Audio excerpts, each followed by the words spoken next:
of speaking on the President's address. The President's address is mooted on one concept of Amrit Kal, we have noticed. So I would like to know from you, sir, and from our other friends, what is this Amrit Kal? Amrit Kal hai kya? Have we crossed Achhe Din? Have we crossed Achhe Din? Or are we still to reach Achhe Din? Year after year, sir, these terms are invented.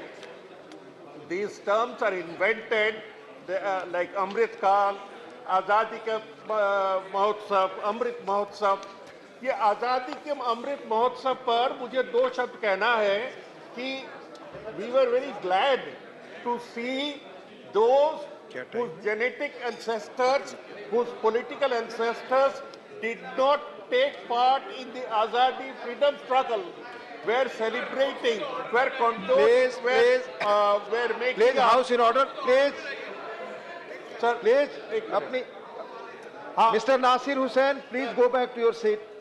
Please, House to be in order. Thank you, sir. As I was saying, Azadi Ka Amrit Mahotsav became a celebration for the atonement of those who had not participated in India's freedom struggle. Those who had not. If you want, I can produce those documents. Now, talking of the other one, Achhe Din. Please. भाई साहब, please, बात करने दीजिए। एक माननीय सदस्यगण, मैं आग्रह करता हूं आपसे माननीय, प्लीज, सर, कृपया सदन में शांति बना रखें माननीय सदस्यगण, प्लीज, माननीय जयराम रमेश जी, प्लीज, हाँ, sir, I hope this time is not deducted from my very limited account. Now, we were talking about Achhe Din, Amrit Kal, we were talking about Azadi Ki Amrit Mahotsav. These terms are invented every now and then to distract attention. As I said, Azadi Ki Amrit Mahotsav per was celebration, was an atonement by those who did not take part in the national freedom struggle. Aage badhiye, Achhe Din. Sir, I was most expectant, like many other Indians, to be part of the Independence Day of last year, 2022, because several promises were made that would happen by Independence Day 2022. The first promise was farm income will be doubled by 2022 August. Has it happened? I leave it to the wisdom of the House. There was another promise that was repeated and repeated over the social media and the IT cell of a particular party, that we are heading to a $5 trillion economy and that will be complete by 15th August 2022. Sir, we were nowhere near the $5 trillion economy. We were promised that we will ride the bullet train on 15th August 2022. Sir, only 25% of the work is complete. We were told that there will be electricity in every house on a 24/7 basis by the 15th of August 2022. Whether it has happened or not, I leave it to the House. We were promised that Indian astronauts will be up there in space by that date. I started looking up, but I couldn't find any Indian astronaut. I don't know whether these are promises, whether these are Achhe Din, whether these are part of Amrit. Somebody called them, from their party, called them Jumla. Now, this biggest Jumla was, as you know, that 15 lakhs in everybody's pocket. That is nowhere in the scene. Nowhere has it happened. But the movie that was opposed, Pathan, that represents the essence of plurality, that represents the essence of our oneness, has won through, has secured record earnings. Maybe the 15 lakhs will come from there. Sir, we believe in multiculturalism. We believe in multi-regionalism, looking at the smallest regions. Sir, one appeal that I make on behalf of my party and on behalf of the neglected people of Meghalaya is that Garo and Khasi be placed in the 8th schedule of the Constitution. An official request has been made. I repeat it. Now, coming back to the President's address, I repeat, I draw sustenance from paras 9, 10, 13, where discussion has been centered on corruption. As you can guess, The most live issue of corruption now is about a particular conglomerate. Now, enough has been spoken about that issue, but the only thing that I would like to highlight is the role of the regulatory authorities. Sir, I have observed the regulatory authorities and the civil service, the way the regulatory authorities collapsed in the face of hard facts when Adani Green Energy's share value shot up by 5,500% in 2 years, 2.5 years. No regulator, SEBI, did look the other way around. At every point of time, the Reserve Bank has failed us. At every point of time during this economic scam, the DRI has failed us. Of course, DRI did take some steps, to be correct, but certainly not consummate with the steps that should have been taken. The most glaring example of missing in action was the Enforcement Directorate and the PMLA. They were so busy raiding the opposition that they didn't find time to look at one of the biggest scams in the history of India. Our party has supported the claim to send this to a JPC. There is no point in discussing it in the House, but we would go one step higher, sir, and we should place forward a demand for a Supreme Court monitored inquiry. A Supreme Court monitored inquiry, time-bound, will be perhaps even a stronger way of ensuring that we are taken seriously. The whole House is taken seriously.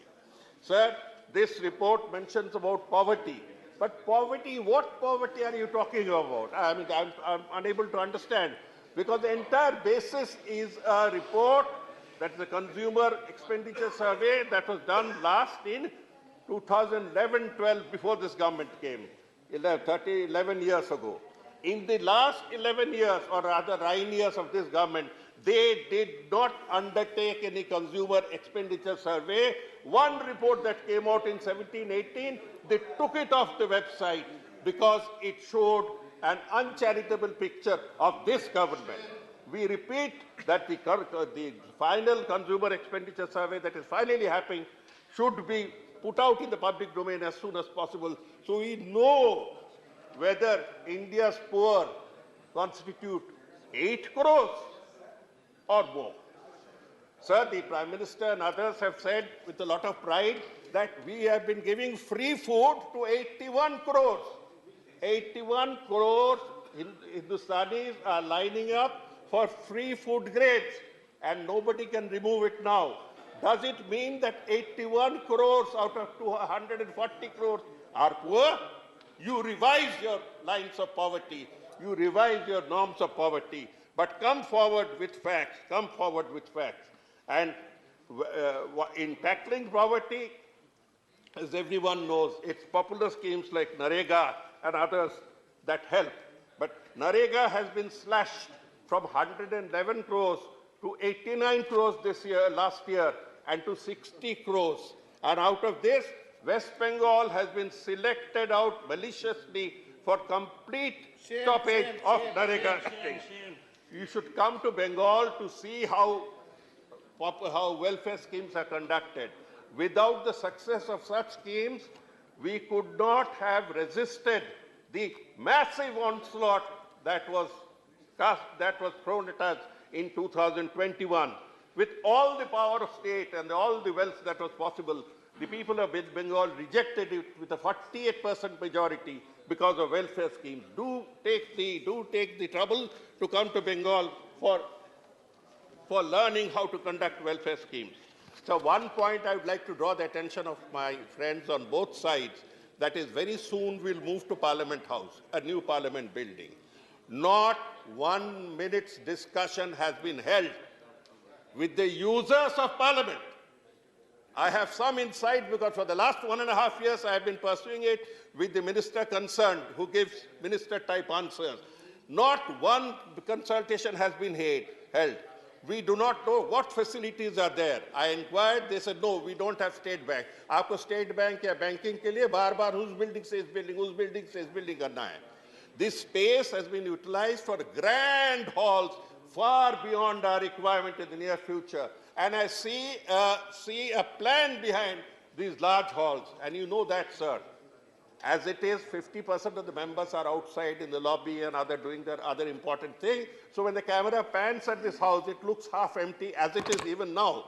But if the hall is made 1.5 times more, the TV camera will show that the honorable MPs do not take the house seriously. It is part of the narrative that Parliament is not required. Parliament has to be belittled. And in one state, Assembly, I'm talking of the state of Gujarat, Assembly sittings were reduced to 29 days in a year. Our is some similar grand plan of belittling the legislature also on in the national Parliament. Secondly, sir, why did we talk of consultation? It is not only facilities. Look at the building. Look at the grandeur of this building. That has lotuses, that has all Indian symbols all around. And you see that triangular buildings store. You won't get the same gravitas. You won't get the same splendor. At every point of time, and aesthetics has been cast upon us. That will be, the aesthetic will remain as a permanent memory of poor art. And this has been done by an architect specially chosen from Gujarat, who's taking 250 crores. 250 crores for advising on a completely unaesthetic building. We come to health, sir, because that is another point that has been repeatedly mentioned. Ayushman Bharat has saved 80,000 crores. I have gone through the entire health expenditure budget and find this is almost 100% of the budget. Where do they give these figures from? Where do they obtain? If the officers are misleading them, then let them question, where do you get such figures? You talk of 9,000 kendras. Sir, one kendra for 155 lakh people. And you are mentioning that proudly in your report. 155 lakh people will go to one store. Sir, is par dimag lagaiye, koi na koi dimag conclude lagaiye. now. Sir, 1 minute more, because 1 minute more only. The total is, our health expenditure total is just 3.6% of the GDP. I couldn't help mentioning. And the Western world has 12 to 19%. China has 5.5%. Mexico has 6%. And we are half. We should hang our heads in collective shame that we have not been able to look after the health sector the way we should have looked after it. So I thank you for the time given. Thank you, Manya Jawhar Sircar ji. Honorable N.R. Elango, please. Honorable Deputy Chairman, I thank you for the opportunity given to me to speak.